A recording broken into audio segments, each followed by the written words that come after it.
go to the zoo. You see a monkey. It has a perforated anus. What do you do? I put my finger in there. Next question. You go to an aquarium. You see a dolphin. Someone next to you calls it a fish. What do you do? Punch them in the face. Same if they called an orca a killer whale. I would still punch him in the face. Okay. You seem to be human then. All right. Or a shark, a fish or something. Which is, to be fair, a shark is kind of a fish, but just cartilaginous. But anyway, doesn't matter. Hello. Hi. Hello. Hey. Hey. We're here to talk about very old franchise. That feels dirty. It does feel dirty, doesn't it? Yeah. It is a franchise, though. It is a franchise now. Yeah, that's true. Was it 20th Century Fox that was made it, or was it Warner? Don't remember. I am actually not sure. I've not prepared much for this episode because my memory is my preparation. Thematic. Yeah, but I don't know how much of that is real. Ooh, well, Warner. Was Warner. So now it's going to be under Netflix. Blade Runner is going to be a Netflix franchise. And you bet they're going to do something with it. You bet. Okay, yeah. I bet you feel great about that. Blade Runner, a Netflix franchise in a year or so. I'm gonna start out strong with the hot takes here. Are you ready for it? Everyone, are you ready for it? How much worse can it get than the second film? You're being a bit harsh. No, I think I am. And I'm being optimistic even, because I think Netflix can get a lot worse than the second film. We've seen how they treat franchises. We are recording on the 1st of February now. Oh, happy February month. Yes. So it's post Stranger Things finale. So we all know how Netflix treats their franchises. Lol. Yeah. Sometimes I'm not proud of not proud, but I don't feel good about how I spend my time. Having watched that series to completion is one of those examples. You actually watched the finale? I did, because I had... You don't watch the movies I recommend you. I recommend you like a billion good movies. You decide to watch something that's been like falling apart for the last like 3 seasons or something. I know, because there's a certain degree of morbid curiosity in there of how much worse can this get. This is so bad, I'm just curious how the fuck are they gonna end it? They had some good things in season 4, but they just cannot help but just make it bigger. Anyway, we're not here to talk about Stranger Things. No. We're here to talk about something way more interesting that way less people are interested in. Yeah, we're here to talk about the classic. I think it's considered a classic at this point. Yeah, it's considered a classic. Sci-fi book, Do Androids Dream of Electric Sheep, written by Philip K. Dick, which has also spawned some, 2 films and some animated thing that neither of us has watched. Yeah. And a video game. We're not changing to a book podcast or a movie podcast, but we have to build up to the video game. And a video game.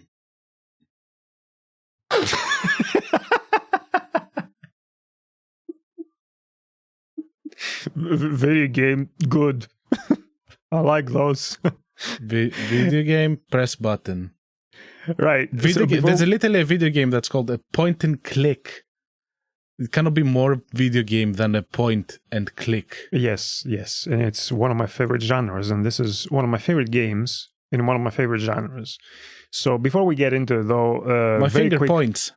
Very quick spoiler warning. We're going to be spoiling the first film, The Blade Runner. We are not going to spoil 80s. Either the book or the second film or the game. Of course, we'll talk about how the game plays and all that stuff and some themes, but no plot developments and stuff like that, so that people can go and check it out, because I doubt most people listening or out there in the world have played this game. I would expect that most people have watched the first film at this point. If they haven't, go watch it, come back, Enjoy. And choose your film version carefully. Oh, yes, there's all that. Watch them all. I don't know. No. Which one is supposed to be the one now? I guess the final cut. Okay. I mean, the final cut is not that different than the director's cut. It just literally like upgraded, which I find weird. I don't actually remember what the differences are anyway. Anyway, we're going to go to that when we go to the film. But first, that all spawned from a 200-something page little tiny book that's considered very tiny by today's standards. And no way a book so short would be allowed to be put out commercially. Yeah, I think today. the latest probably would have been under the category of novellas, perhaps. But you'll find that if you listen to me a bit, that I often lament the lack of shorter video games, and I think you do as well. Oh, yeah. These days, I'm similar when it comes to books. The same. I have too much FOMO for all this time that the FOMO leads me to waste.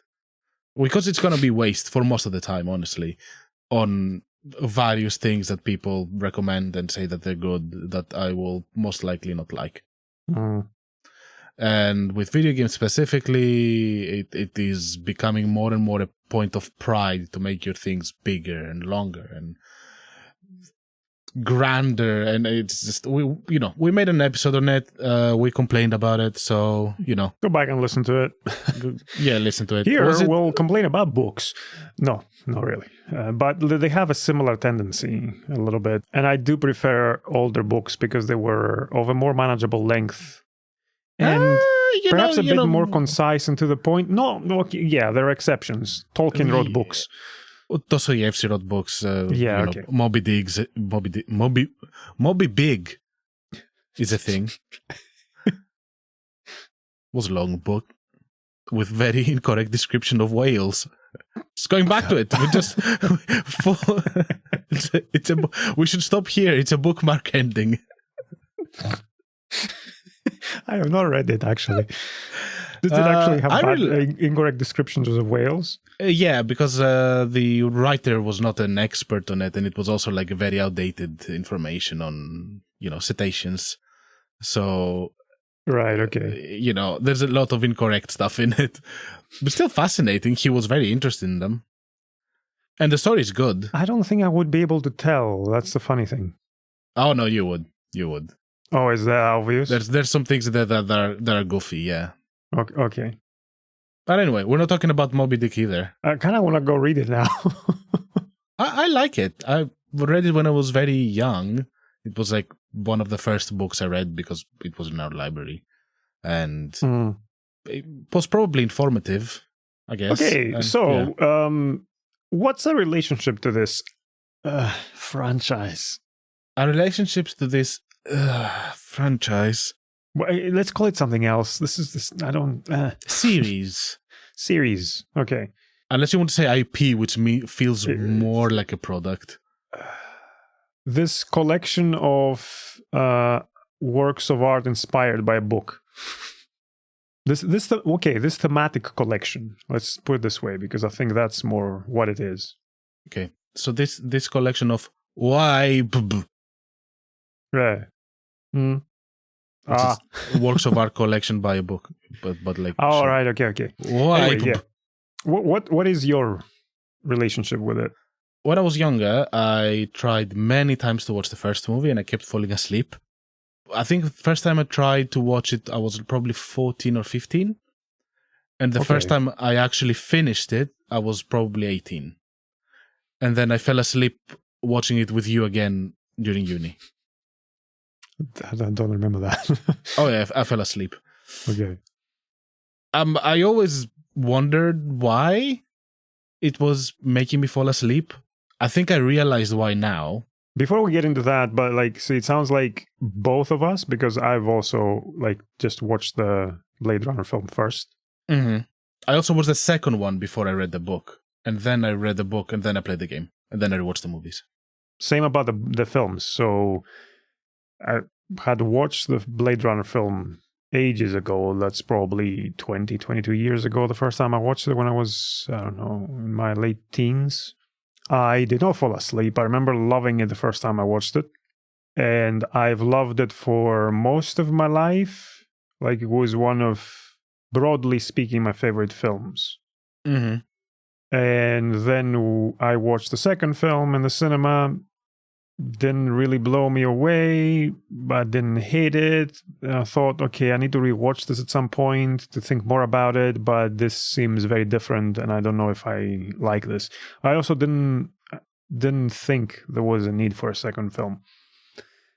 Then I played the game a year and a half ago after some insistence by a friend of mine, because I had rejected it and completely dismissed it as, I don't know, like bad video game tie-in to a film, which there are many of.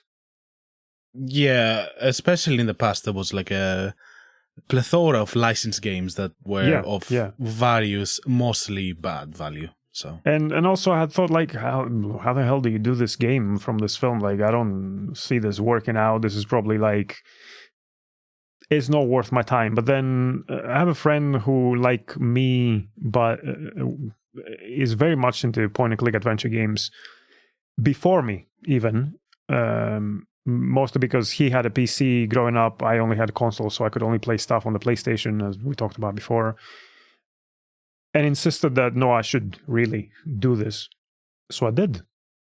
And I was amazed by what I was missing out all this time.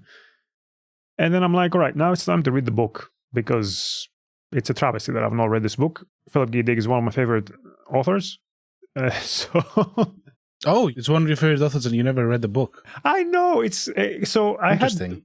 I have some weird gaps, man, with stuff. And also, when I have a favorite author, what I tend to do is I really like ration out, if that's the term to use, the books, because I don't want to read them all like quickly in quick succession and then run out. Mm-hmm. If the author is not alive anymore, not writing books anymore. So Philip K. Dick is one of those cases. And like, I find that reading one book perhaps every 3 years or 4 years is just the perfect amount of doing that, because the book then has a lot of time to settle in me and reflect back on it and let it percolate a lot, which is what I do. So I was planning on reading this during uni after we watched the films, and I think I got the book for one of our flatmates as a gift. And then I'm like, well, I'll read it at some point. But then he moved out, took the book with him. I didn't read it. And we're back here. So I read the book and then rewatched the films. And then I insisted you read the book and play the film. Play the film? Play the game. I played the film. I pressed play. Yeah, well, yes, technically. Yeah, there you go. And now here we are. Yeah. For all intents and purposes, this is more a Vol thing than mine. I'm not the big sci-fi guy between the two of us. I like sci-fi, especially when it goes philosophical or weird. But I also find myself losing interest when it comes to a lot of the sci-fi movies and stuff out there. This is not one of the cases. I did not lose interest. But overall, I tend to not be as into sci-fi. I tend to like biological sci-fi. So the ones that like. I was going to ask, like, what kind of, because the sci-fi is a very broad category and it can have a lot of sub directions or focuses. Yeah, when it comes to like technology and robots and space and stuff, I'm less interested. When it comes to like science fiction, when it comes to like evolution of like organic things and animals and a different type of future. Like, for example, West of Eden is one of my favorite books, and it's a sci-fi book about what if dinosaurs evolved to be as intelligent as humans, and there were two intelligent species in the earth back in the dinosaur days. Like, I like that. Okay, gotcha. Makes sense. It seems to reflect a little bit our personal interests as well, and directions in life, perhaps, to an extent. Yeah, for sure. Yeah. I remember that when I was very young, I read this book and I liked it, but I think it really flew over my head because philosophically speaking, I was not in a point that I could quite process it when I read it. And it was also the period that I just learned to read, so I was grabbing a lot of like the classics. So this fell into my hands. Mm-hmm. There are other sci-fi books that you can read. I find in my experience, I read in a younger age, and I could still get enough out of it. Mm-hmm. And of course, reading them again older, I got more out of it. But Dick's books are not really books that you can read young and get parts of or get something. Like they're so weird and so philosophical and raise existential concepts and questions and stuff about the nature of reality and perception that as a, I don't know, teenager, perhaps it's hard to grasp compared to something like what Arthur C. Clarke would write. Yeah, it is a very imaginative book and very creative in what it makes. Imagery-wise, it was very interesting. So, like, I got a lot out of it, but at the same time, I don't feel like Philip K. Dick books are particularly easy. No. So when it comes to something like, because like later in my life, I read Flow My Tears, The Policeman Said, and it became one of my favorite books. Same. But I needed to reevaluate this one, and I'm glad that we did this because I did, and I got more out of it than I did when I was young. And I really liked the book. It was really good. It was 200 pages. I was finding it very hard to continue at times, to stick to it. Okay. I don't know exactly why. I think it's because Philip K. Dick's tone is not attractive to me specifically, but that doesn't have to do anything with the ideas or something. I have criticism. I didn't love it, but at the same time, I got what he wanted to talk about, and I got, in the end, what he wanted to create out of this and what he wanted us to question. Yeah. And in that aspect, it was really successful. This is usually what I think about every one of his books. I don't think as a wordsmith is that great. So I like the way I read books, and sorry to go a bit too much into the book part of this episode here, but because we've not really talked about books much before, just to give you or listening kind of a bit of an idea of where we're coming from and calibrate a bit. Hey, I am interested. It's our podcast. We do whatever we want. Yeah, I don't know. I'm not apologizing to you. It's more like if someone's come in and expecting only to hear more mostly about about games, this is a bit of a more book heavy. But so what I was gonna say is that like some authors and types of books I enjoy reading primarily for the wordsmithing rather than the ideas and the concepts and what they have me think. Like as we were talking about in the year review episode we did the beginning of last month, one of the recent books I read that I loved on that level was The Strange Case of Dr. Jekyll and Mr. Hyde. And in terms of ideas, it wasn't anything really that interesting. Perhaps for its time. Yeah. But today, not really. But I absolutely loved reading this. It was like a fucking pleasure to read. Philip K. Dick and Arthur C. Clarke are examples of authors that aren't great in terms of their prose and their pacing and their sentences. And some things that happen feel a bit abrupt in their books, but they're so interesting. But the thing with this one is that when things were abrupt, they usually were harsh and cold, and it kind of fit with the tone. Yeah. So I did not mind that. I think also partially it's not a light read. It's not a page turner exactly. It's more of it's thematic. You need to like sit down. It's a cerebral book. It's not like a plot heavy. It's interesting though, because for me, my experience of reading this was like I started reading it and the beginning was a bit slow for me because at the time I had a lot going on and I was quite stressed. But then after that deadline passed, I went back to the book and I read in like 2 days, which for me is record time. I could not stop reading. Probably took me 2 months. Yeah, so I guess that is a bit of a reflection in different styles and tastes. Like, as you said, the tone is not really your tone, and that's not criticism, is more of a subjective thing. But this kind of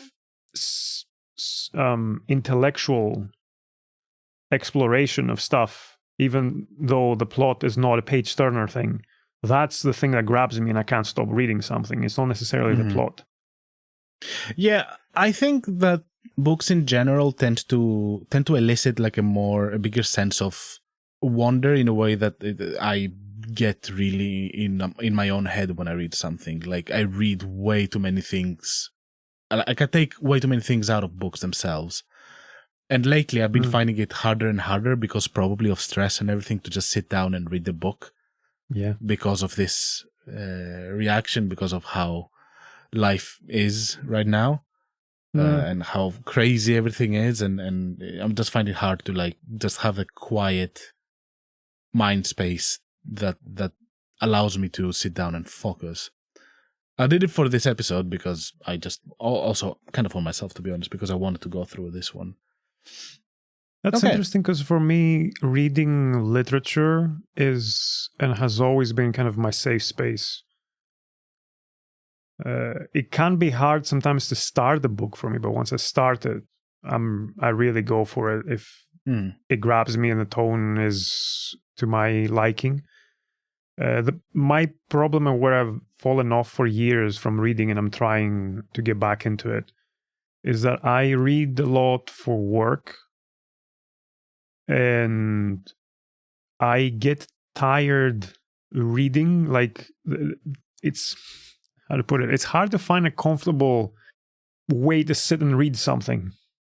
And I prefer physical books, and those are harder. Like, ergonomically speaking, it's not comfortable to sit and read a book.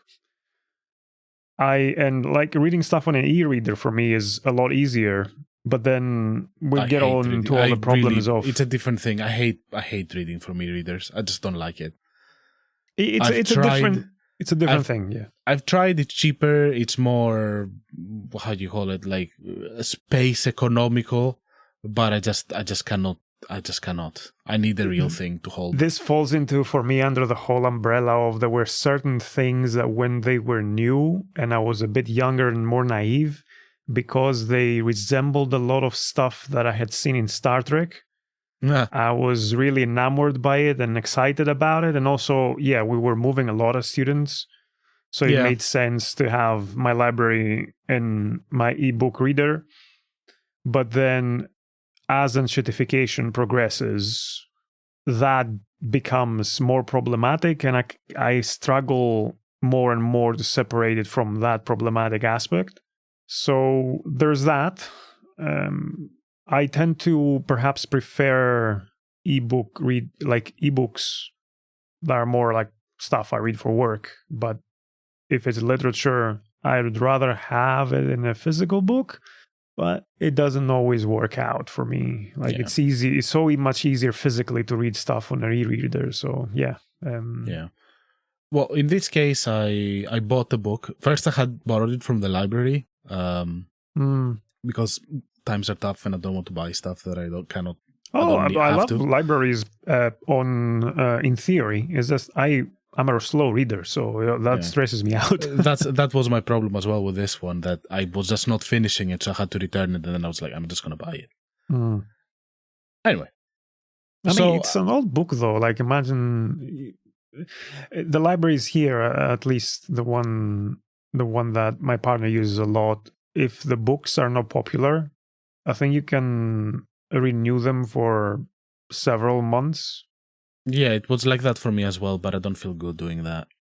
Nah, but you can see if someone's put a hold on it or like a request on it, and then you return. I don't know how it works there, but like, at least here, anyway. I said, like, I do like the book quite a bit. I don't love it. I thought it had a lot of basically anti-capitalist stuff in it, with how people were obsessed with status and how they were flaunting. That's not a spoiler. That's very early in the book, but how they were flaunting animals, like real animals that were extinct, as a commodity and as a point of pride, and how other people that had electric ones, which was like a lower status because they were not rich, made me feel very kind of shameful almost, or embarrassing. Yeah. And it also made me feel quite intense because it felt ecological as well. Like under a very shit kind of future that we have practically destroyed everything for this. What is going to be the next thing that proves to have like a status meaning behind it, and that would be animals, like organic life in this case. One thing that I did not like about the book is that it failed to elicit any form of empathy for any of the characters in it for me. That's interesting. I did not feel anything for almost anyone other than one character called Isidore in it. But everyone else I pretty much felt completely uninterested in as people. And it fits into the narrative because, and we're going to go later in the movie, but the book basically draws the line between real human life and androids as, look, people are shitty, they are shitty, what's the difference? Does it mean anything? Well, the movie kind of goes more into the more empathetic and fluffy way of doing the same comparison. Like, androids feel things and have emotions and memories the same as the people do. What makes us different? So it's a different approach to the same kind of dilemma. In that aspect, yeah, I like the book quite a bit. But if I was to like Deckard a little bit more, maybe I would go through it faster. But at the same time, if I did, I feel the book would fail on its basic premise. So if you're putting it like that, then that's not really criticism. It's a criticism on that it made me not... Like, I have stronger reactions to media that I absorb, and I like the characters in them, that I can put a part of myself in there. It doesn't mean that someone that is unlikable is not gonna... Like, if there is anything like a movie or whatever, or a game that has unlikable people in it, I will immediately dislike it. I'm just not gonna create this emotional connection. Right. And that did not happen here, but my brain was engaged, so it's a win. But it will not go to my favorite books of all time. That enters then the conversation of, like, sometimes of what we've talked about before, like challenging art. It is challenging. If something is going to serve a certain theme, you may need to do stuff that will make it harder to go through. And from my perspective, if it does that, then that's more of a something to praise rather than criticize.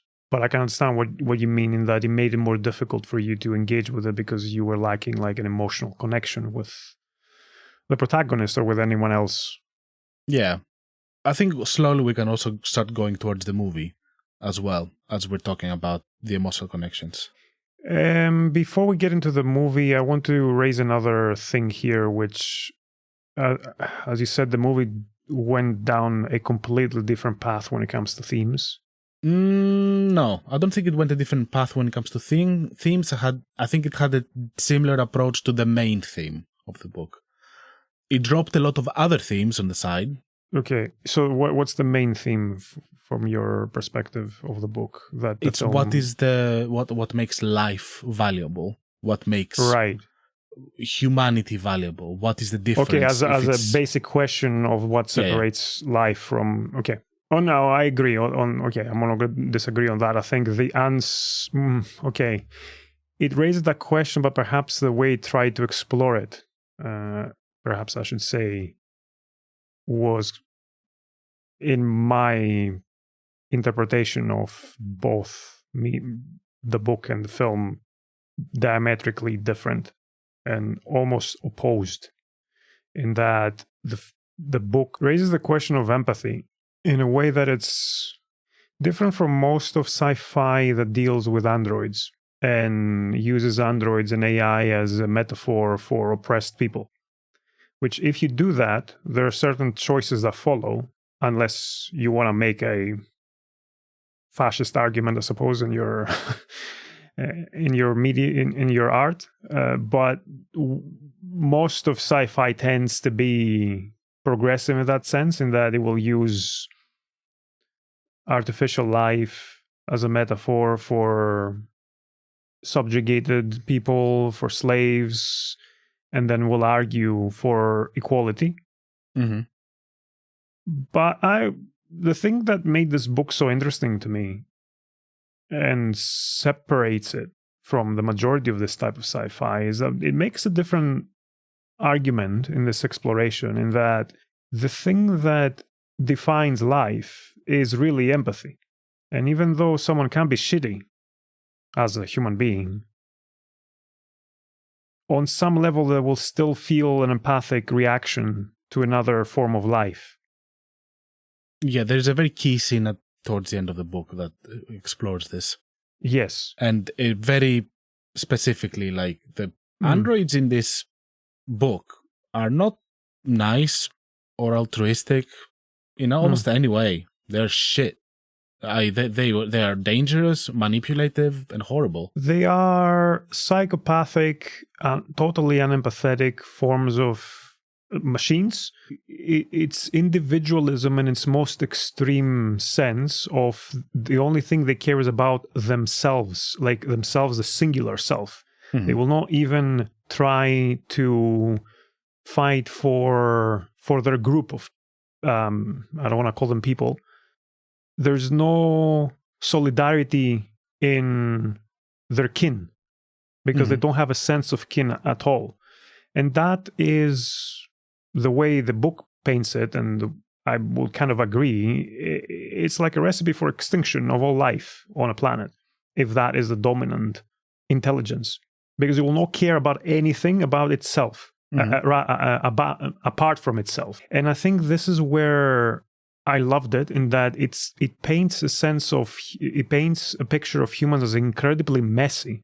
As you said, like, animals are considered, like, having and owning real animals has become a status symbol because most animals have become extinct after the nuclear wars that they had. But at the same time, that is mixed with a strange form of, like, almost religious reverence towards animals as this rare form of life that we need to really, really protect and make sure it stays alive. But it's distorted through the ultra-capitalist, kind of corporate control of everything. Mm-hmm. And we see this with Isidore, as you say, like that's a great example. And even Rick himself had this reaction. It was mixed with the struggle for status and survival in this completely cold corporate world, but some part of him still connected with what it meant to see an alive animal. I did not see it like that, though. Okay. Word-wise, there was no point in the book that I felt that Deckard saw animals as anything more than a status symbol. He was excited to have them, he was excited to see them because he could have them, but literally the moment that he realizes it's not the authentic thing, he could just dunk them, he didn't care. I did not feel any real sense of awe about it, but more of a sense of pride. I bought it. I got it. For example, I'm inclined to mostly agree. I think this is the way I read this was that Dick was trying to show how something like that can be distorted, even though it's coming from a good place. Mm-hmm. But there is no good place for anything to come from in the replicants.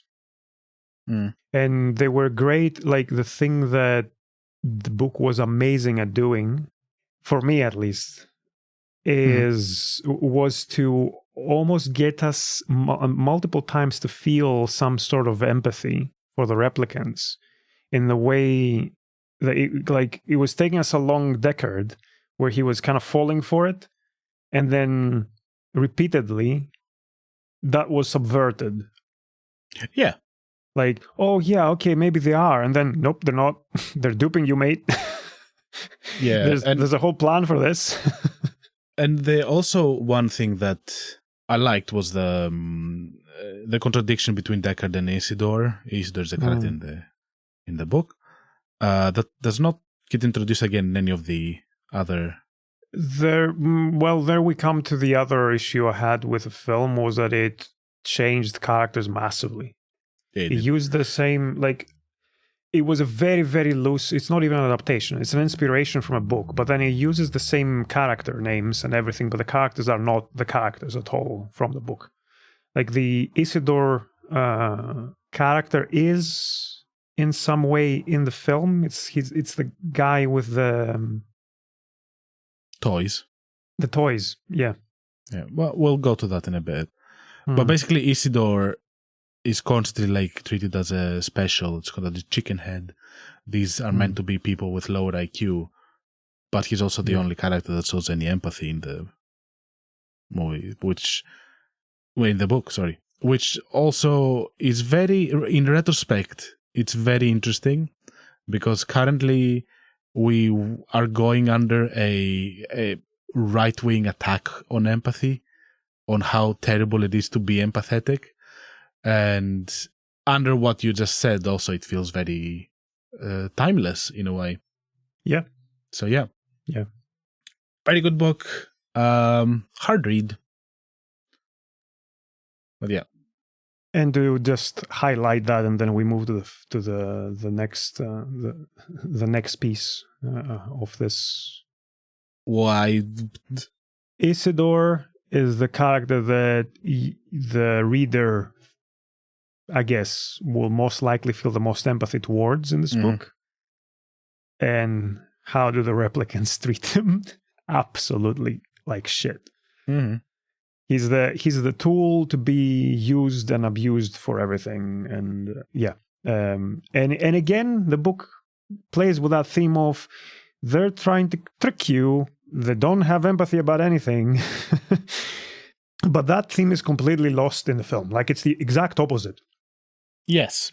And it goes back to what I said before, that the book kind of pulls everyone down, moral-wise, let's say, or ethically-wise, to say what is the difference between the two, people under capitalism and robots. Like, what's different?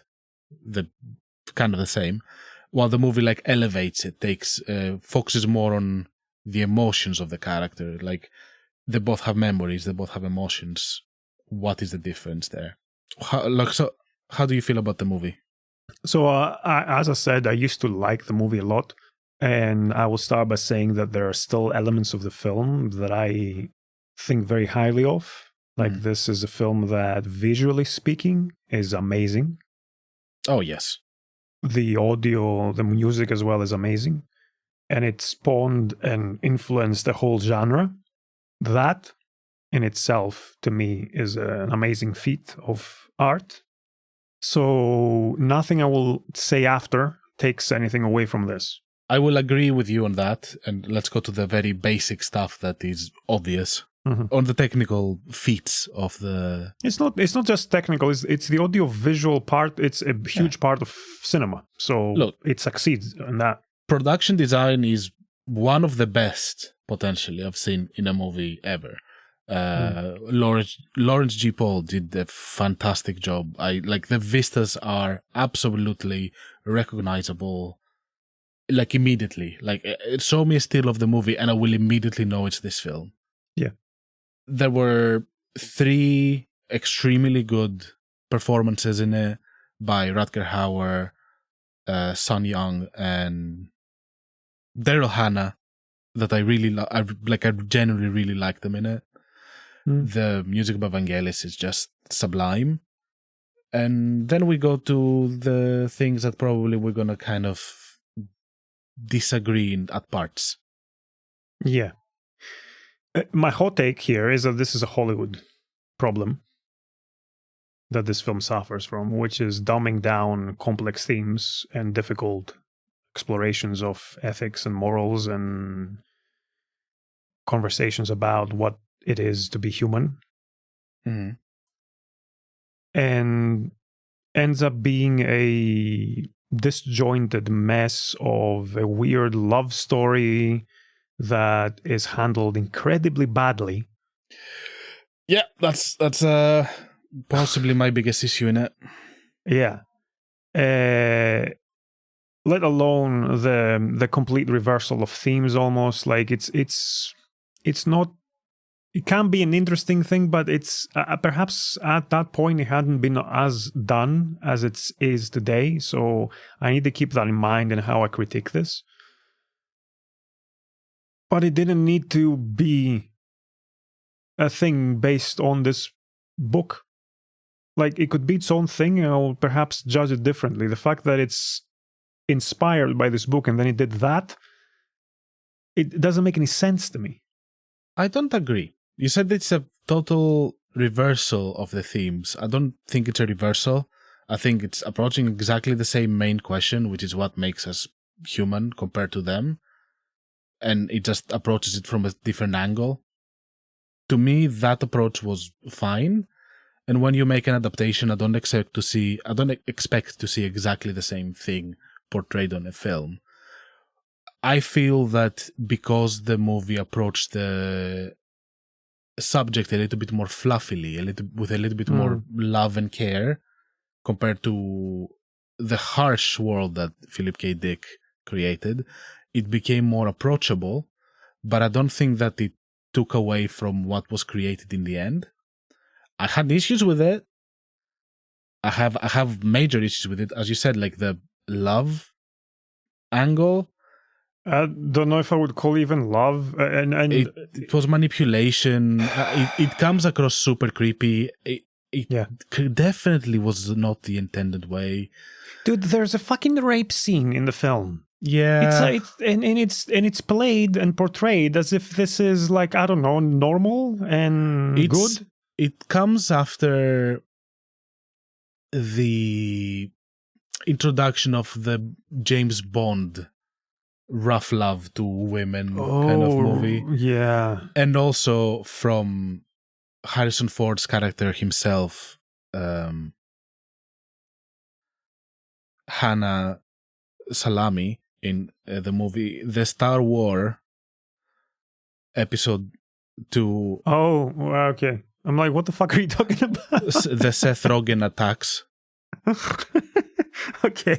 But like, there is a similarly forcefully, love scene, let's say, done in it. And I feel like there is some misunderstanding in there about how it's approached.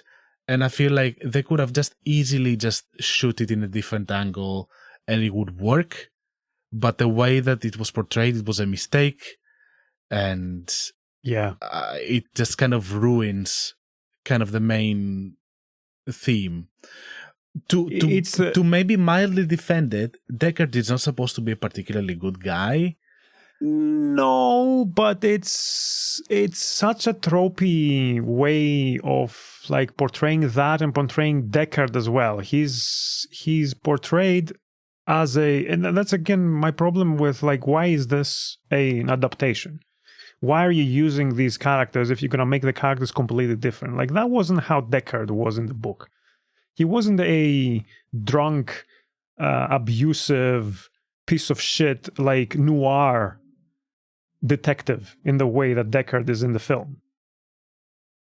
Yeah, it was a different approach. I don't mind that he was abusive and everything. Well, name him something else then. Say that story in that, I don't know, setting without using all the same names at all the same places. It's almost like, right, and then making them completely different. Like, that's my problem. But that's kind of how adaptations are.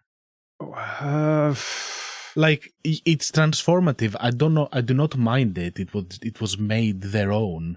They reimagined the whole thing.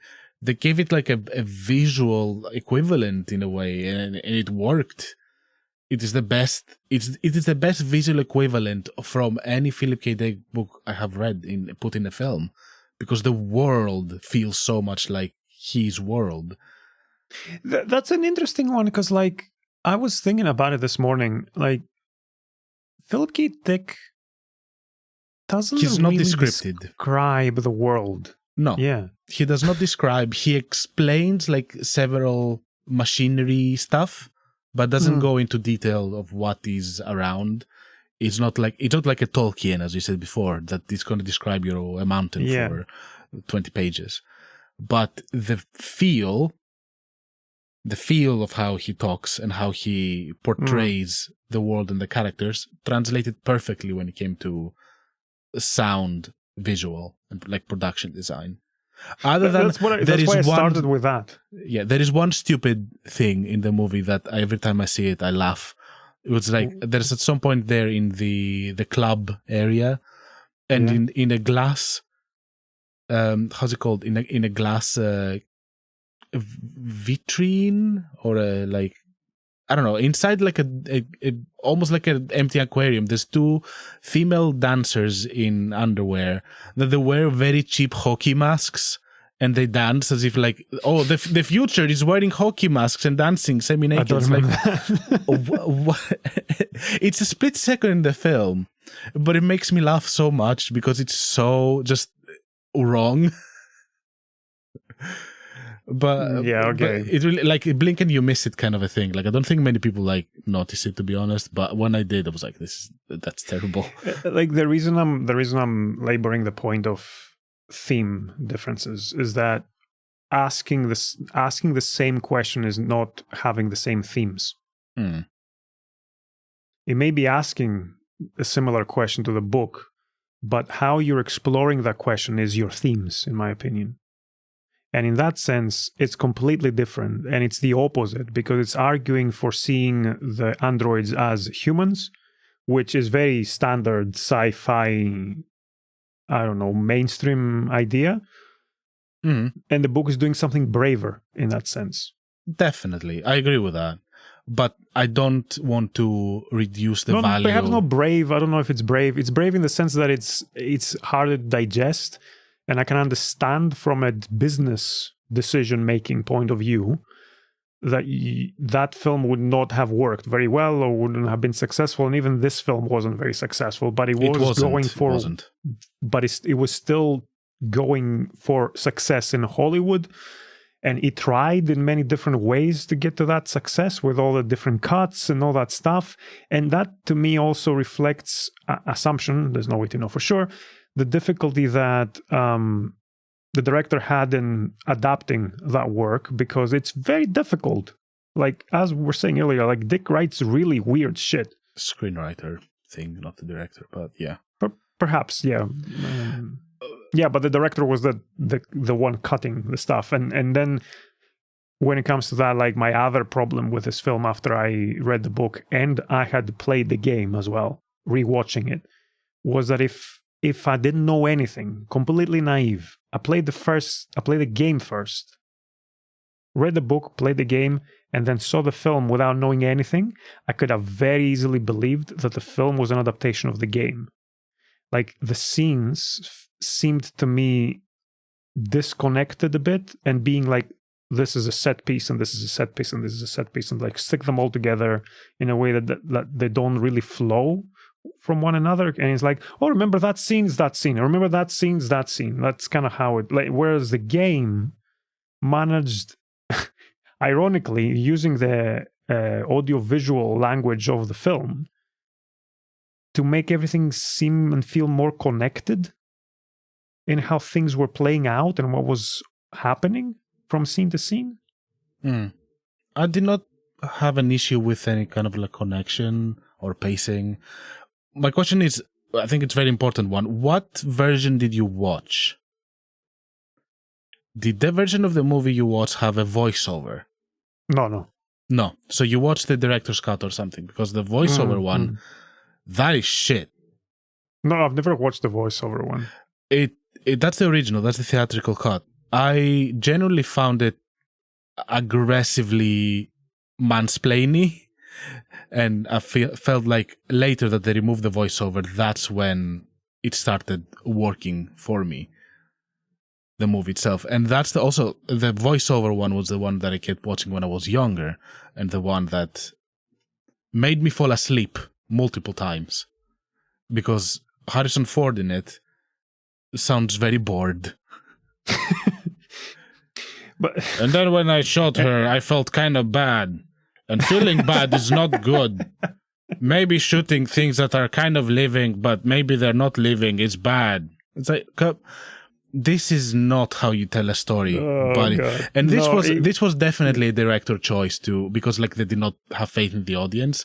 And later, when I think the editors, it wasn't the director, went and made the director's cut, which is not the director's cut. That's where they cut it off and added a sequence that Deckard like daydreams about a unicorn that adds a lot more value in it. And also there's a terrible ending slapped at some point in one of the cuts, but I don't remember which one. There is one cut, I don't remember which one, that adds an ending, which you see Deckard and Rachel drive in the countryside with upbeat music, la la la, everything's okay in the end, and they are definitely alive. And definitely it's okay because Rachel is special and she will survive. And I was like, this is ruining it. And I remember that version. I did not watch this time, which was great. I think I watched the final cut now. Oh no, I did watch the final cut. Yeah, the final cut is the one I watched as well most recently.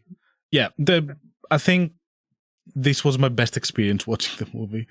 I also have an issue with Harrison Ford himself, because Harrison Ford is a very likable presence. Whenever he has been in his 80s movies, he was always super charming and likable. And I felt Deckard needed someone more doofy, more unlikable, and colder. And Harrison Ford is not that. I felt like casting-wise, that was there for money, to put butts on the seats, because he was hot at the time. But for me, he doesn't work for this character. Like, he's good. He does a good job. But I feel like someone stranger, colder, more distant would have been a better choice. Who would you have picked? But for the 80s, I don't know. I don't know. I don't know what the casting was, but... Not Ryan Gosling. We'll get to him in a bit. I don't think he did a bad job with what he had. No, but he's also a Hollywood pretty boy. Yeah. In the way that Harrison Ford was. Ryan Gosling is not my top actor, and I would not have picked him, but at the same time, it was my favorite performance of his I've seen in the second movie. That said, I don't like him much. Okay. Nothing really against him, honestly. I do love the videos that try to give him cereal in the internet, and he says no. What I wanted to say about the themes is that despite having a completely different approach to what it portrays and does, I don't want to take away from it. I know it's an adaptation of something you like and you like the original better, but it doesn't mean that what they have created is not illicit of something interesting and cool if you leave out the love story. I have to keep bringing it up. I don't know. Like I've personally have turned 180, but with this film after reading the book and having played the game as well. My hot take here, and I actually truly believe this, and I know this might piss some people off. I think it's a stupid film. I don't think so. I don't agree. I don't agree. It's okay. I don't want to try to convince you, but after reading the book, and I would encourage and urge anyone going, "What the fuck is this guy on about?" Go read the book, and you probably get what I mean. It's a stupid film compared to what it's adapting. I understand where you're coming from. I think there is a point of comparing up to a point. To me, this is transformative enough to create something new, to give the original thing a new meaning, even if it was less daring and less original in its approach. It still evoked something in me, especially like with some of the changes that happened for the director's cut or the final cut. But if we are to take the original cut, generally, like I think it was stupid as well, and the voiceover was okay. I'm everything. not even taking that in consideration. If we take that, my take is not hot. Like it's stupid. Yeah. It's just the difference that the movie has the ability to and does portray a certain like emotional pain. That's a very banal way of putting it, but with a lot of empathy and love that I did not you do not see in the previous one, and I see how they believe that this would be more successful, and how in ways I believe so as well. Not 100% though. Well, then we enter a different kind of conversation, which I think is a broader one here, and in that this is dystopian sci-fi, right? The book, as we are now in 2026, is prescient and current in a way that the film is not at all. And I think a lot of sci-fi that uses androids and AI as a metaphor for, as I was saying, oppressed people, is starting to fall apart with how things are now. Yeah, but at the same time, you cannot. I don't feel like it is particularly fair to approach it this way, because this is also not the future that they envisioned for androids.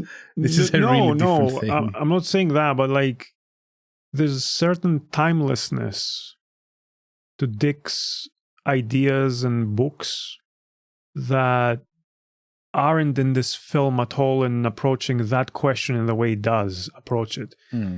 The other thing that I think kind of falls flat, and the game did better, was this questioning of reality, like the confusion of the character and the audience of what the fuck is real.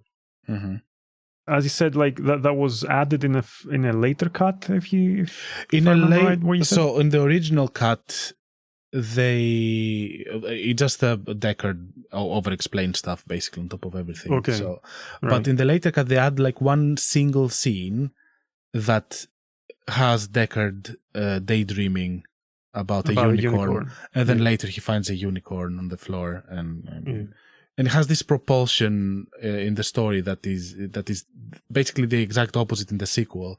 That you have a human character that you start slowly doubting whether what they believe and what they are is even real. Well, in the sequel, it's exactly the opposite. Yeah. But which is like a kind of a hallmark of Dick's work. He doesn't just do it in this book. He does it almost in every book where the character gets confused about what the fuck is real and what isn't. At times, yeah. At times, like perhaps not every time, but like he does it so well that I think it's difficult to actually do in an adaptation. I'm not saying this is an easy job. Have you watched Perfect Blue? No. I've not actually, like I should say this, I've not watched other adaptations of Dick's works. No, it's not an adaptation of Dick's work, but it's an anime that actually goes very much into like what the fuck is real, even. Okay. And it's very short, and it really does it successfully. And it felt very Philip K. Dick, despite not being a sci-fi. But this I'll question of reality is like very prevalent. I think, and I wonder what you think about the game. Like, before we get into the game, though, there is one thing I do want to bring up, because I think this work of art that happened to be have multiple adaptations did. I think this is the origin of Birds Aren't Real. What is that? Birds Aren't Real is a conspiracy theory that believes that birds aren't real, that they're drones of the government that spy us. And I think especially the movie that has a lot of birds in it was the origin of Birds Aren't Real. Because as you Is this an actual thing? It's a joke. It started as a joke, as like a commentary on how stupid conspiracy theories are. So a guy just went and made his own stupid conspiracy theory, and it just blew up culturally. Wow. So I wonder if the inspiration was from here, because in the movie there's multiple pigeons in it, and also the famous sequence of like tears in the rain, then the pigeon flies off, the dove, sorry. And we all know that the birds have been extinct in this thing, so the birds are not real in it. What if Blade Runner is the origin of birds aren't real? 10 out of 10. Great movie. So you dislike the film. I like it and think it's quite flawed. But, I am mixed about the film. As I said, I appreciate and I still have a lot of respect and a lot of appreciation for the audiovisual aspect of it. But I think thematically and as it's written, it's stupid. Okay. It's weird because the trajectory of how we felt about it was complete opposite. Like I started feeling like it was boring, and the moment I watched something else, being a little bit older and having read the book, feeling like, oh, the adaptation it's gonna suck, right? It's not gonna be good. And then watching it and be like, oh, it actually kind of pull it off. That's not bad. Like it made me appreciate it more, while you like it went the other way. Yeah, there was a sequel. Okay, again, let me go through the very basic shit. Let's not spoil the sequel completely. We're not gonna spoil the sequel, but Roger Deakins does a fantastic job with cinematography. The movie is one of the best looking films out there. I would like straight up, like I'm putting my hand down. It looks beautiful. I found it unnecessary the second time around. I agree. It is basically that's all we need to say about it. No, I don't like. I'm joking. I don't like being like this. Like I love Denis Villeneuve. Like he's a very talented director, and he was given an impossible task with this one, and everything was kind of working against him, from the plot itself that was kind of ruining the ending of the first film and the ambiguity that it gives. He was given like a terrible marketing strategy that spoils. Which is not a spoiler anymore. Well, unless you have seen the trailer, it spoils certain characters being in it, which was unnecessary to be in the trailers. Like, who the fuck would put it? And also, there was Jared Leto in it, which is not good. Dude, his character was, I don't know, I rewatched it.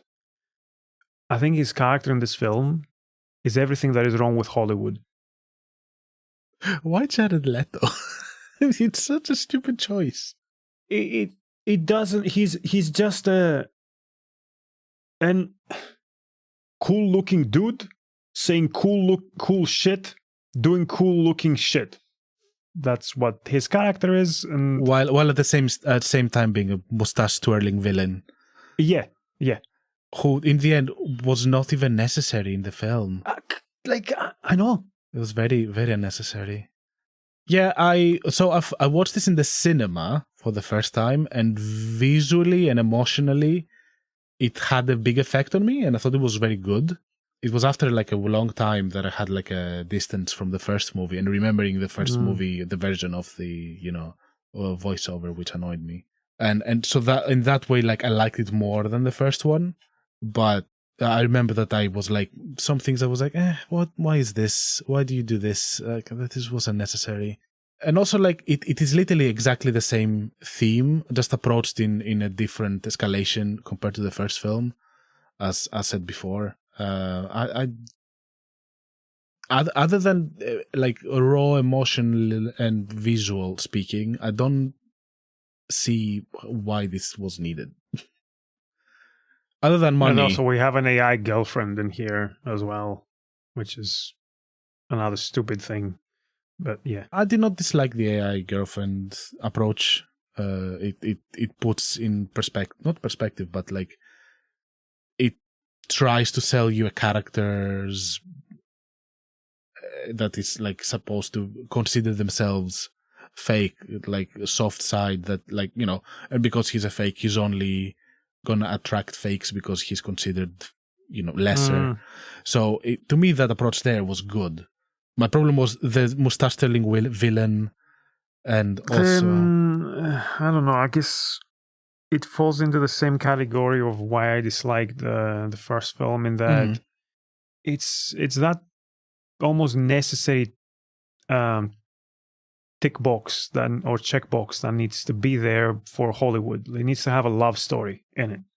I look, you're talking to a person that is very romance aversive.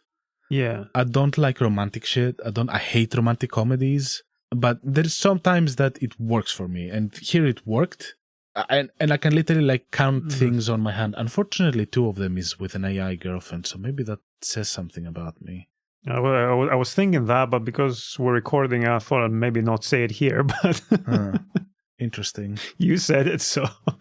Well, what it means for me, it's different though. So, like other movies include, like, I don't know, Portrait of a Lady on Fire and Carol.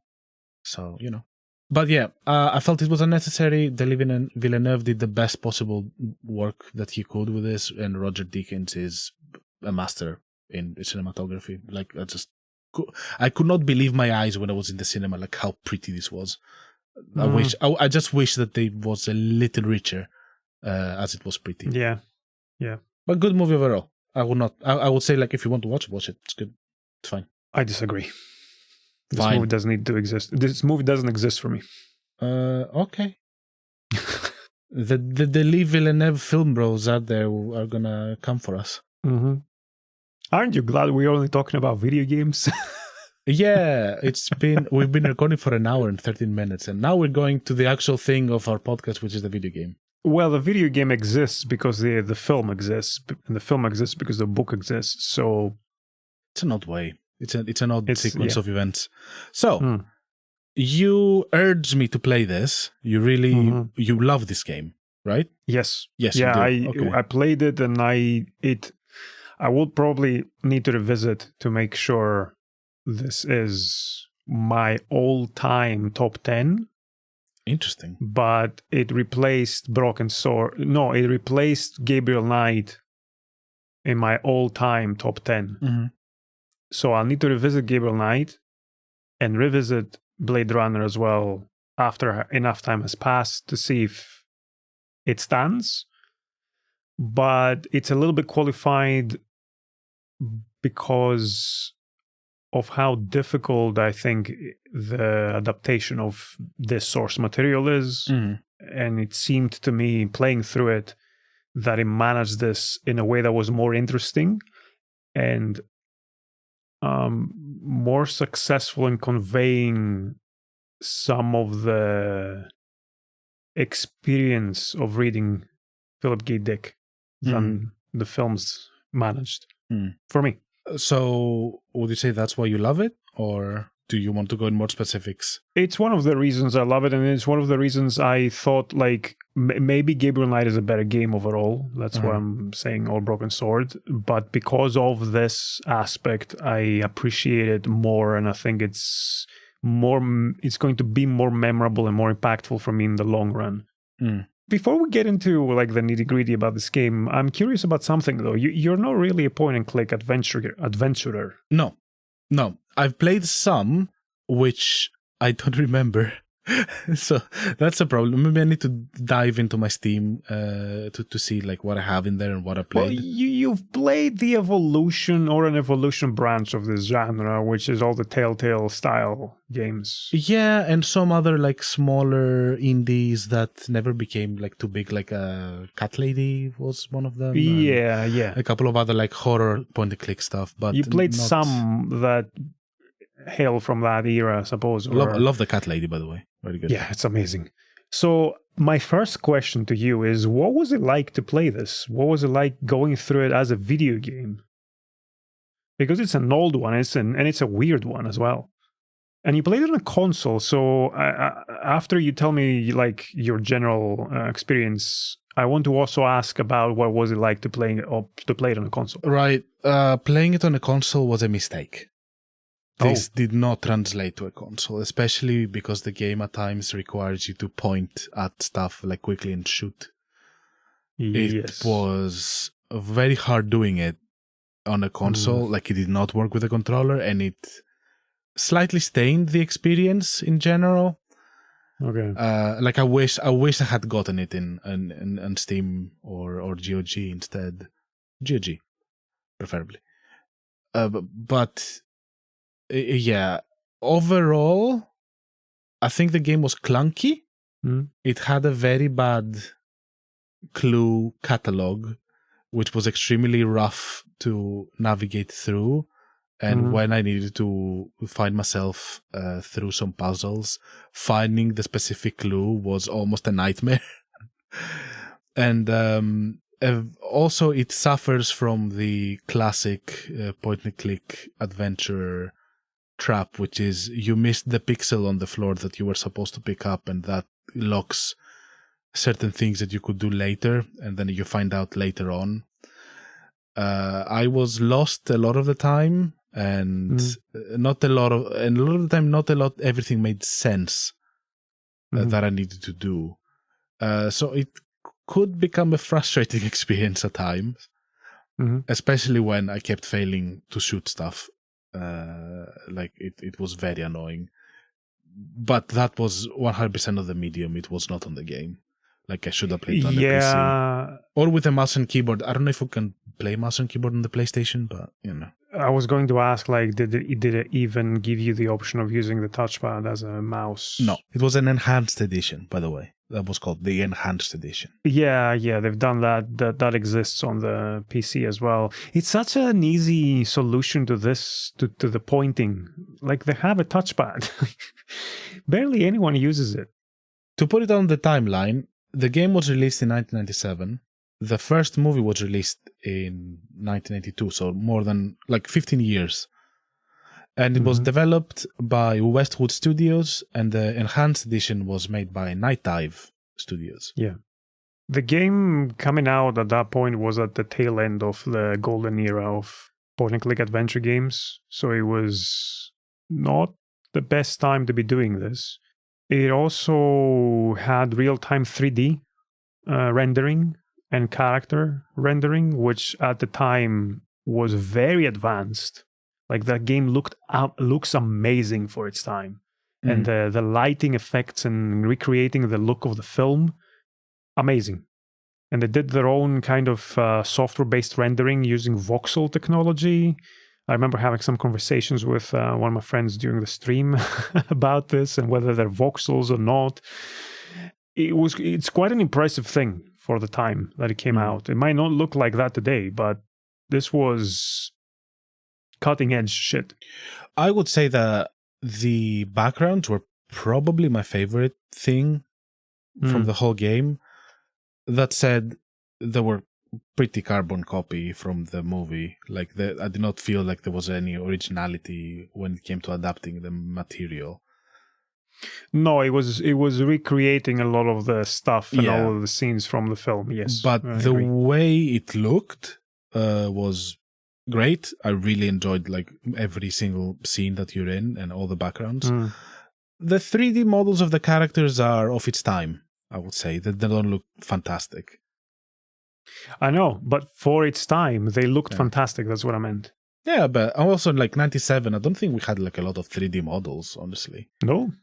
Yeah. We didn't. We had an attempt by Gabriel Knight 3 2 years later that looked atrocious. Or maybe not atrocious, but looked rough. Yeah, I don't know. On the technicals, I would not be able to put too much in there because I just don't know.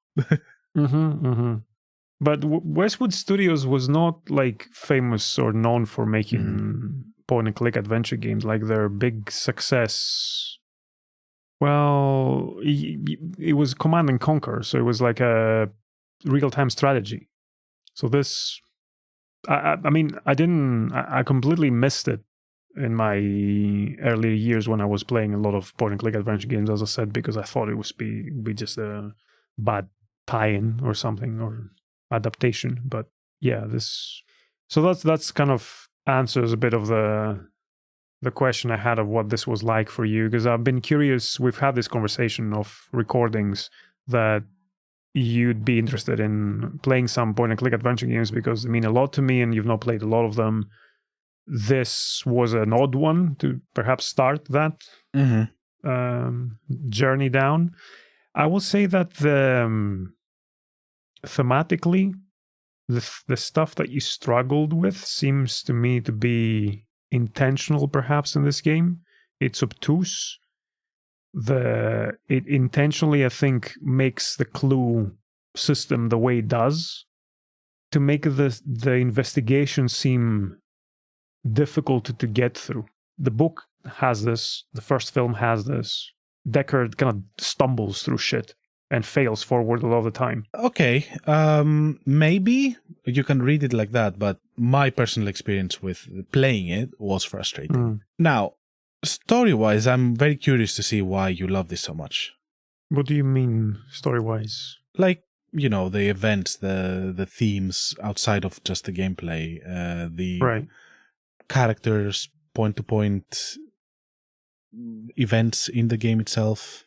That is not really the center of my attention and experience with this game. In similar ways to the book, like the plot isn't really what I loved about the book. Thematically, I think it does the same things. And at least the way I failed forward through a lot of the investigation seemed to convey that sense of, as you said, like Harrison Ford was a bit too much of a star for that role. This guy in the game seemed more fitting for that role in that sense. He seemed more lost and more abrasive and less likable in the way that Deckard in the book is. I would say he was basically like a mix of both Deckard in the book and the film. Yeah, it was somewhere in the middle. Yeah, you're right. It had traces of both. Like it had the cool quips of the film.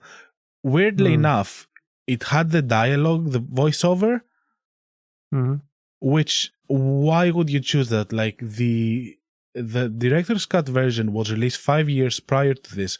Why would you pick the worst part of the first film? Wait, what? It has voiceover. No, it doesn't. Yes, it does. Is that explains a lot of in the stuff. remaster? Is it in the remaster? I don't know. It had voiceover. That wasn't in the game I played. He just kept on explaining things whenever I was like clicking on stuff, or like during the film or during the game. It was stopping and he was like saying, I went there and they did this. It seems like it was in a tough pickle. My car has been stolen. Then I had to take a shit on the floor. You did not have that during the game. Wait, you don't mean the whole examine stuff that you do in every point-and-click adventure game, well, where right-click generally is look at things. And no, also part part of the story itself, like him explaining the story afterwards. Did we play the same game? I don't remember this happening. No? Did they change it in the enhanced edition? Is there some extra commentary option in the enhanced edition? I did not see something like that. I played the game that I bought. I'm confused now.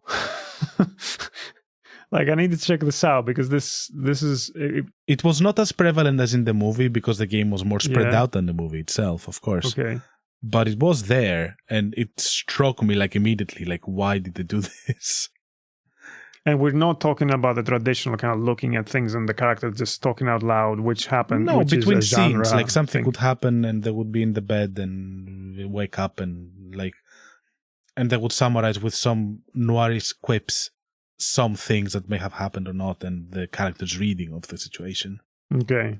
If that was happening and I have forgotten about it, it clearly didn't stood out to me in a way that didn't seem fitting to the genre. Perhaps this is something that to explore as you play more of the point-and-click adventure games. Maybe this is a genre-specific thing that we're talking about here, and for me, kind of blended into the video game, and I didn't notice it extra, but you did, and it would make sense because I have never watched the commentary version or cut of the film, so I wouldn't have made that connection. But perhaps I'm also just more used to the protagonist talking out loud in this genre. Maybe, but things that like it came together with quite a lot of carbon copies of things that were happening in the first film that annoyed me. So, you know, the whole section with the toys and the toy maker's place, the dragon something restaurant was exactly the same. The transition scenes of flying between within the city with the big advertisements of like the geisha in the background was also there. Yeah. And also they took the racism from the movie and they amped it up to double. Because in the movie you have like the stereotypical Asian character with the stereotypical Asian accent, and here you have the stereotypical Asian character with the stereotypical Asian accent twice, plus a person doing a very bad Jamaican accent for 2 characters. And this was like, I was like, you cannot do this, and you cannot make them say Mon and then put Mon on the subtitles as well. This is not okay, buddy. This is not okay. I think some of this is just 1997 video games and sensibilities of that time. Certainly. It's painful to go back to some of these games, I will admit. They've not aged very well. Yes, it does follow a lot of the... Like, it recreates a lot of the stuff from the film. Like, I didn't think that was a problem because it didn't... Like, it worked with the rest of the stuff you were doing. Like, that's where going and watching the film, I had that sense of, well, if I had played the game first, this film like seems like a lot of the scenes seem so disconnected that it almost looks convincingly like if they adapted the video game and then just took every scene from the video game and put it in the film, but not connected them as well as the game did. Which was funny because it's the opposite, obviously, that has happened. But somehow the game, maybe because I'm playing it and I'm moving between different places at will, felt more real as a place. Like, to go back to what we were talking about in the last episode. Whereas the film felt more like scenes, like settings, rather than... I just did not have that. In the film, like, I believed the world to be real. I mean, the game, I did not. Okay, that's fair. I mean, and it takes us to how kind of we feel about the whole series of this work of art that has been adapted a lot of times. Because we both like the book. Cool, we agree there. I like the film. You don't as much. I like-ish the second film. You don't at all. I don't at all, yeah. And I don't like the game.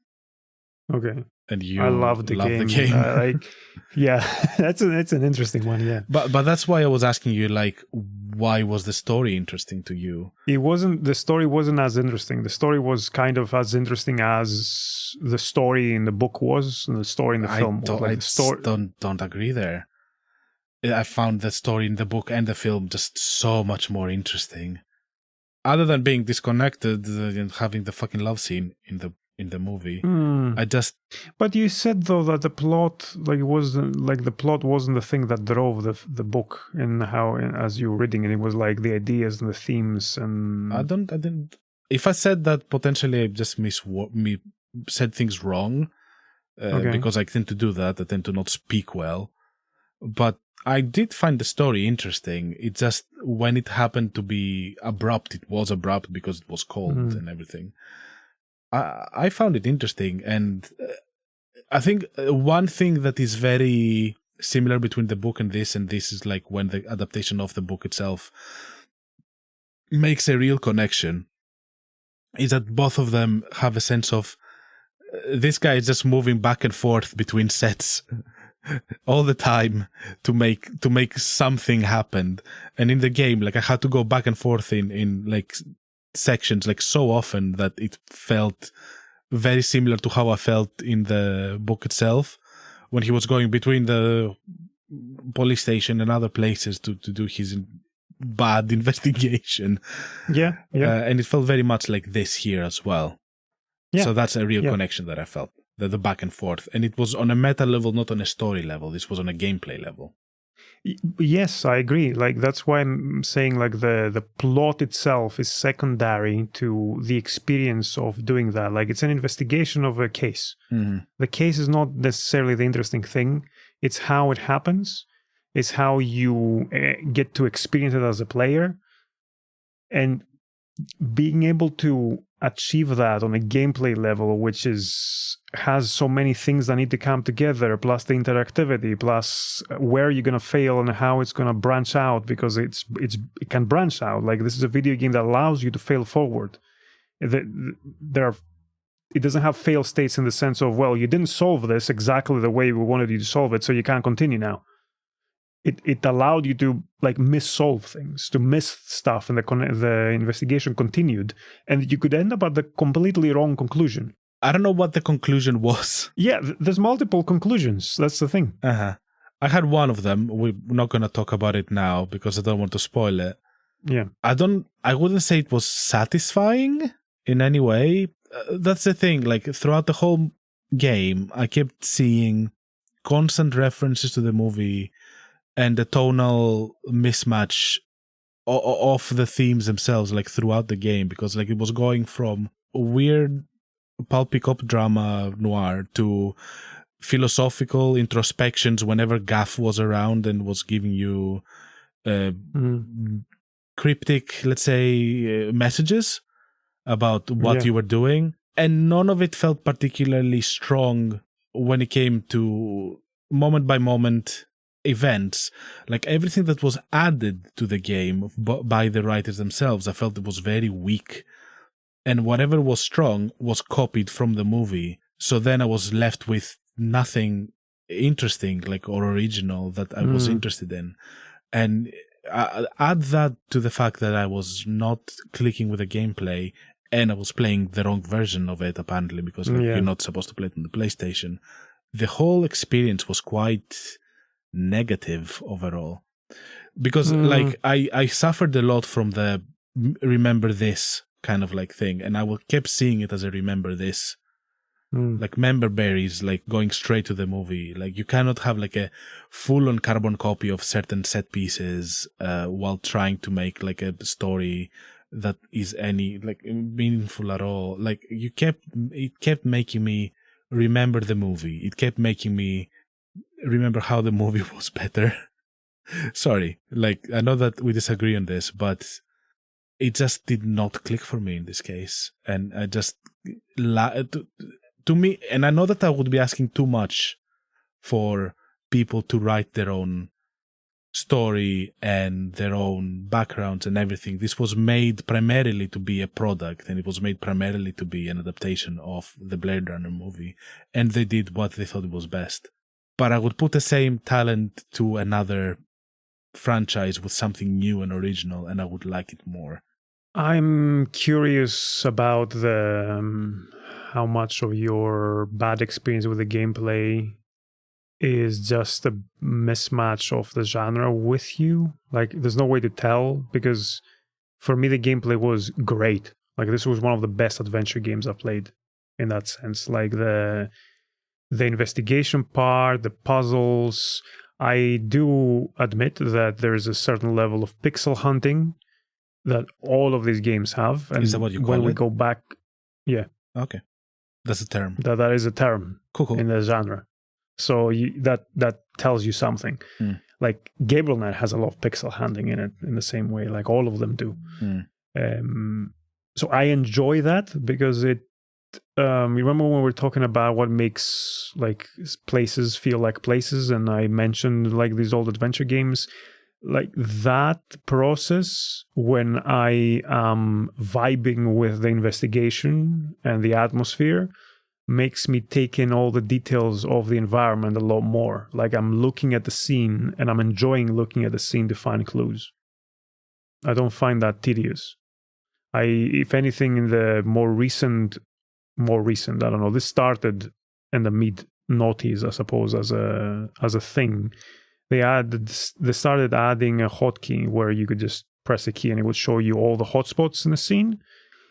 And I found that a bit of a crutch and a bit of a, like, taking away the fun of it, or masking the fact that you've maybe designed your game kind of badly and you're just relying on people just pressing the hotkey to see all the hotspots, because all you're doing is pixel hunting instead of making some things obvious. Like, what would I be looking for here? Let's see where I can find it, instead of what could they have hidden in this place? Like, that seems irrelevant now, and 3 hours later might come into play in a puzzle. Which this game didn't do that to me. Like all the investigations and the clues that you find, if you pay attention enough, you have to do the work. The game doesn't put it together for you, which I loved, because a lot of games like that do kind of put the stuff together for you.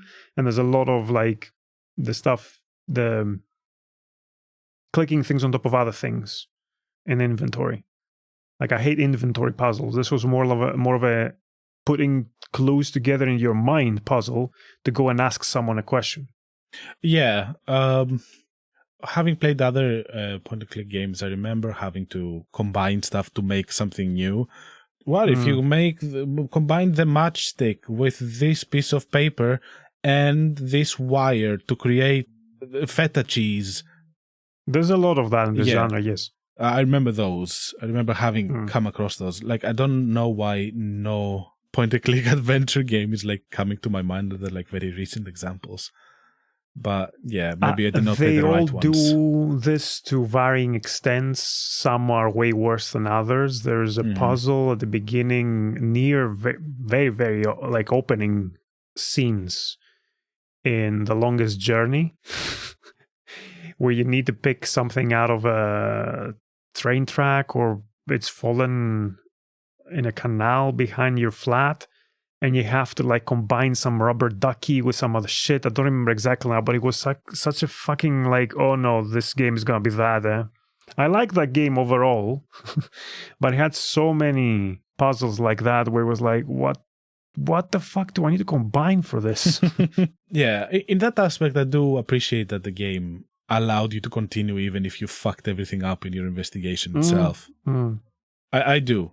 It's just that, as I said, tonally, story-wise, just not there. Like, whenever... Also, like, the dialogue, man. I just really hated the dialogue. Like, I just did not like the dialogue. Whenever this lady Steele, was her name? The other cop lady, the other Blade Runner. Yeah. Like, the dialogue was just, like, being reduced to... I don't know why her presence was just making everything schlockier. In the beginning of the game, when like you see her for the first time, and I kind of thought that she's going to be like a partner or something, or have to work with her a lot, which you don't. She's not very prevalent, but she just walks away from you, and she just while looking away from the Deckard character, she goes like, "Stop looking at my ass," and the guy's face goes, "Whoa! How did you know?" And it's like, why was this necessary? Why do you have this there? I'm not going to defend that stuff, no. Yes. And then later on, she comes and saves you, and she shoots, like you're on a chair, like tied on a chair, and she shoots the locks right on your hands. And I'm like, this is like 80s schlock movie like level stupid. Like, that goes so far away from the tone itself that I'm like, I don't know why you would pick to do this. Agreed. It's just, I don't understand. Like, it's not a game without criticisms, without weaknesses. Certainly, I'm not gonna sit here and argue that this is a perfect game. I think it, for me, succeeded very much in the experience level on the playing. And again, as an adventure game, it did stuff that was not standard MO. It could have played it way safer. The fact that it allows the fail forward, the fact that it allows me to feel like this fumbling idiot that Deckard is, or like in both the other ones where you're not a very competent investigator. And he's not a very competent investigator. No, he sucked, and also every version of Deckard sucked. Yeah. The only competent person in the end was Ryan Gosling in the sequel. And I don't know what did that serve? Well, he was the only robot, I guess, so. Pretty boy Hollywood protagonist, that's what it served. Yeah, but, you know, he's pretty because he's a robot, so I can, like, go, like, fine, sure. What was the name of Ryan Gosling in the second? Was it K? Was it just K? I think it was just K. It was just K, okay. Yeah, that. K. Okay. Okay. K. So yeah, that's interesting. You didn't like it. Nope. I No, I did liked not. it a lot. Yeah. I did not. This makes me very curious about how you're going to find other point-and-click adventure games. I am curious as well. As I told you, I've played point-and-click adventure games. I just don't remember them. Well, that's not a good sign. Yeah, maybe I did not play the right ones. I don't know. I am more than curious to continue down my adventure into finding out the new genre. But this was not for me. And if someone asked me, I will say just read the book, watch the first movie. If you want to go to the second movie, you're not going to lose anything. So sure, go ahead. Yeah. Well, as an adventure gamer myself, I would very much recommend this game. Even if it wasn't tied to whatever it's tied, I would still recommend it. Look, we are also like approaching it with very different mindsets. Like I'm a movie guy primarily, and then I became a game guy. Like what I liked the most when I grew up was movies, and that was my constant. Like it was a point of pride of how much I like movies and how many movies I've watched. So my approach is cinematic, and you grew up with video games more than me. You played more video games when we were younger, and you had access to them more. So definitely, like there is a bit of a nature nurture kind of thing in how we approach the both of these, all four of these pieces of art in its own merit. Yes, interestingly, I grew up on books and video games, so yeah, there's a bias perhaps in both of us and what we value and what sticks with us. Fucking kangaroos! Wow, kangaroos. Yeah, that's a. It doesn't work in English. Greek section corner. We need a little tune. Some clarinets. So how would you so kagoras is a Greek word which is used for chav. Kaguro is the Greek word for kangaroo. Yeah. Kaguras is the male kangaroo. Was kaguras actually based on kangaroo? I think as a term. Okay. I did not know that. I just thought it was separate. I mean, I'm not like a cultural expert here on the expressions the Greeks use, but that's always been my assumption. So that's why I do that in English, because it makes no sense. Yeah, okay. So what would we call a kaguras in Greek? So this is the usually young males who have like cheapish cars modified to sound really loud, and sometimes with like extra spoilers and wider wheel rims and like neon lights and shit like that. The Fast and Furious crowd.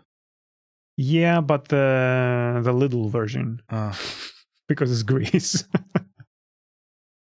Quick and spurious. Yes. So basically chavs. I guess. Chav, like Greek chavs. The grand crowd. Grand because grand, you know, the machine. The bikes. All right, okay, yeah. Yeah. That was the end of the Greek corner. So yeah, our bias is showing there. Yeah. Perhaps also my bias in that. Bias, I suppose, in terms of genre, because I have an affinity, soft spots for this genre. This I think is a good game of that genre in that sense. I agree with you in that it does lift and copy a lot of the things for the film. I didn't necessarily have a problem with this. Like I went in expecting that it would do that. I was more surprised that it did all the other stuff well around it, because usually, I don't know, you have games that try to do the same thing and they don't really succeed much. I thought it mixed both the source material more so than I expected it to. Like I saw a bit more of the book in here than the film had in some ways. But of course, this game would not have existed without the film. So yeah. I mean, with an adaptation of a source material of any kind, you could also just go far down into like the depths of hell, where you could have had the Blade Runner game for the Game Boy, where Deckard jumps between platforms and shoots replicants. So it is good that we did not get that, and there actually was like a focus on the story itself. And I appreciate the attempt. It just did not work for me. What did you think of the void kampf test in the game? So in the game there were 3 things that I appreciated like a lot, that I really enjoyed. Yeah. One was the vistas, the background art. I thought it was fantastic. One was the fact that you could enhance photos, and the fact that you can do it in games. That was very fun. And the way it worked, it was very fun. I wish it was a little bit more detailed. Like I wish like you could zoom into more stuff. But are you done? Perhaps it's scratching. I wish you were able to zoom in more stuff, like more, even like useless shit that you don't actually need for the investigation itself, and to be like its own puzzle in a way. But I did find it fun that you were able to, enhance, like in the movie, like you did in the movie. And I also like the void kampf test. I wish it was more interactive when it came to dialogue choices, and it wasn't just like you pick the intensity of the choice and not the dialogue itself. So a lot of appreciation, a bit of a miss, but fun to do. Yeah. As a final comment, I thought it did a better job than the film in conveying the confusion. When it happened, it had me going, what the fuck, man? Like, it was a better what the fuck moment in a way. I would have appreciated if it wasn't almost straight up copied from the book, because in the book there is the same kind of scare somewhere in the middle. That's what I meant. Like, it did some stuff from the book. Yeah, it is very much in the middle. I think it's more of an adaptation of the film than the book. But it's clear that whoever made it had also read the book and liked the book, because they wanted to include it. Yeah. But I feel that when you're adapting something from a source material, then you need to have a little bit more dexterity and confidence to upgrade it, to update it, to transform it, rather than just throw member berries and do they remember that and copy story beats like this. So you would have preferred basically something that was in the world, but telling something completely different, essentially. That's why I kind of preferred the second movie more as well. It's because it does something new with it. It's not... It does throw its member berries. I'm not saying it doesn't, but it uses them to its advantage, even though it kind of ruins the ending of the first movie. But whatever. That's what I meant. Yeah. Okay, thank you, Beppis, for... Hello, Beppis. Yeah, hi. I'm glad I played it. It was interesting. So, yeah, thank you for recommending this. But I don't want to play it again. I want to play it again at least once. I want to try to get through the investigation in a different way. I know it has multiple endings. I wanna go and play it on an old CRT monitor, because it will look better. Yeah, definitely. And I will definitely revisit it at some point. Hey, in the future, I may play it again and change my mind, right? This could have been like me going in with really, really low expectations and being surprised that they were surpassed massively. And I went with very high expectations because you hyped it up and they were really not met. So I've done this before. Maybe I need to recommend games to you differently. I don't know. Subtly. But then I streamed this and I said this out loud as I was playing it towards the end, that this is one of the best adventure games I played, and I'm really glad I did it. So one way that I recommend movies to you, that you ignored the recommendations anyway, but anyway, I recommend them to you, is that I don't tell you if it's good or bad. I tell you, like, this is something you should watch, and I leave it there, and then you ignore me and you don't watch them. It was interesting, for sure. This whole journey was interesting. Yeah. I appreciated playing it, and it made me angry at times that I was not playing Death Stranding 2. Don't play any more point-and-click adventure games on the console. No, absolutely not. Yeah. No, I will not do it again, honestly. I think that took away so much from this experience itself that I'm just not going to do it again. and I'm saying this as someone who played who was introduced to the genre on a console. I could have played it with a mouse because there was a mouse for the PS1. I did not have it. That's not how I played Broken Sword.